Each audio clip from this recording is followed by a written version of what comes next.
অর্পণ করে দিয়ে উনি তপস্যায় যাবে। কোথায়? মন্দার পর্বতে। মন্দার পর্বতে তপস্যায় যাবে।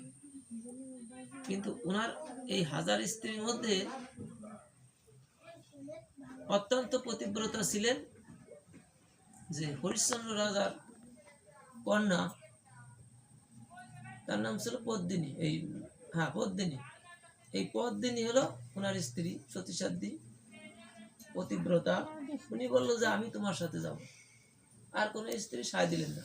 1000-এর মধ্যে 999 জন সায় দিলেন না। একজন রাজি হলেন যে না, তোমাকে আমি এইভাবে ছেড়ে দিতে পারি না। তুমি মন্দার পর্বতে যাবে তপস্যা করতে, আমিও যাব। এবার গেলেন। তপস্যা কতদিন করলেন? 10,000 বছর। মন্দার পর্বতে 10,000 বছর তপস্যা করার পরেও উনি যে উদ্দেশ্যে তপস্যা করলেন সেটাও সুফল পেলেন না। সুফলটা লাভ করলেন না। পুত্র লাভের আশায় গেলেন, কিন্তু সেটা হলো না।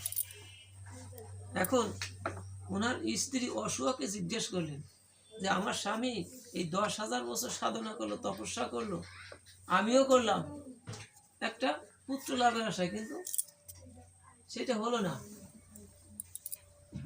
এখন কোন কাজ করলে পরা, কোন ব্রত করলে পরা যে এই পুত্র লাভ করা যায়? অপুত্র মা থাকলে পুত্র সন্তান লাভ করে। একটু বসো তো তোমরা। অনেক কোন ব্রত করলে, কোন ব্রত করলে অপুত্রক মা পুত্র সন্তান লাভ করতে পারে, এবং কোন ব্রত করলে জীবের যত পাপ আছে হৃদয়ে সমস্ত পাপ যায়। এবার অসুয়া বললেন যে একটা ব্রত আছে, সেটা হলো কি? একাদশী ব্রত। তার মধ্যে উত্তম হলো 2টি একাদশী। সেটা হলো পুরুষোত্তম মাস যখন আসবে, সেই পুরুষোত্তম মাসে পরমা একাদশী, আর এটা হলো পদ্মিনী একাদশী। এই জন্যই এই একাদশীটা বড় গুরুত্বপূর্ণ, অতি গুরুত্বপূর্ণ। এখন উনি সেই ব্রতটা করলেন। এই কীর্তবিজয় স্ত্রী পদ্মিনী, যিনি স্বামীর সাথে গিয়েছিলেন তপস্যায়, সেই ব্রতটা পালন করলেন। এই ব্রতটা যখন পালন করলেন, ভগবান মহাবিষ্ণু অত্যন্ত সন্তুষ্ট হলেন।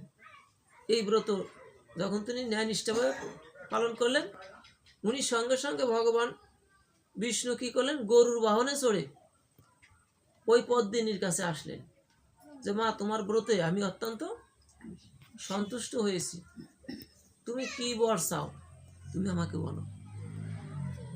তাহলে কি 10,000 বছর ব্রত করে যে ফল লাভ করে নাই, একটা দিন এই পদ্মিনী একাদশী ব্রত পালন করার সঙ্গে সঙ্গে ভগবান মহাবিষ্ণু কি করলেন? ভগবান বিষ্ণু গরুর বাহনে চড়ে পদ্মিনীর কাছে চলে আসলেন। বলে তোমার কি অভিলাষ সেটা বলো, আমি তোমাকে বরদান করতেছি। বলে যে আমার যে অভিলাষ, এটা আমার কাছে নয়, যে আমার যে স্বামী আছে সেও তপস্যা করতেছে, তার কাছে আপনি গিয়ে জিজ্ঞাসা করুন।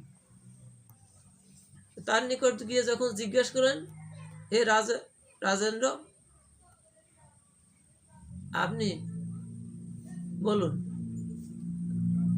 আপনি আপনার অভিলাষটা কি, আপনি কি চান? আমি আপনাকে একটা বর দান করবো। বলে কি? আমি বর পেলাম, এটা আমার মহাভাগ্য। বলে তোমার স্ত্রী একটা ব্রত পালন করছে, এই পদ্মিনী একাদশী ব্রতটা পালন করছে, এই জন্যে তুমি বর প্রাপ্ত হবে। তোমার স্ত্রী তোমার কথা বলছে, সে যা চায় তাকে দাও। তা এইবার উনি সেই কথাই বললেন যে আমি এত দান করছি, এত দেব দেবতার কত কিছু পূজা আদি করছি, একটা পুত্র লাভের আশা, কিন্তু সেটা আমার ভাগ্যে হয় নাই। যদি দিতে চান আমাকে একটা পুত্র সন্তান যাতে সেই ব্যবস্থা করে। এই বলে ভগবান বিষ্ণু তথাস্তু বলে চলে গেলেন, অন্তর্ধান হয়ে গেলেন। এরপরে কি হলো? ওনারা গৃহে ফিরে গেলেন। গৃহে ফিরে যাওয়ার পরে ওই পদ্মিনীর গর্ভে, তার স্ত্রী যে ব্রত করছিল সেই পদ্মিনীর গর্ভে একটা পুত্র সন্তান আসলো। তবে পুত্রটা যখন চাইলো তখন একটা শর্ত দিয়েছিল, এমন পুত্র দিবে যে পুত্র এত পরাক্রমশালী, এত শক্তিশালী এবং বীর হবে যে মানুষ, দেবতা, গন্ধর্ব, রাক্ষস, অসুর কেউ তাকে পরাজিত করতে পারবে না, এমন একজন পুত্র সন্তান দিবে। যে পুত্র সন্তানকে দেবতারাও পরাজিত করতে পারবে না, রাক্ষসেরাও না, অসুরেরাও না, গন্ধর্বরাও না, মানুষ তো নাই। সেই গর্ভে, পদ্মিনীর গর্ভে যে পুত্র সন্তানটা এলো এর নাম ছিল কীর্তবীর্য। এই জন্য তার সন্তানের নাম রাখলো কার্তবীর্য।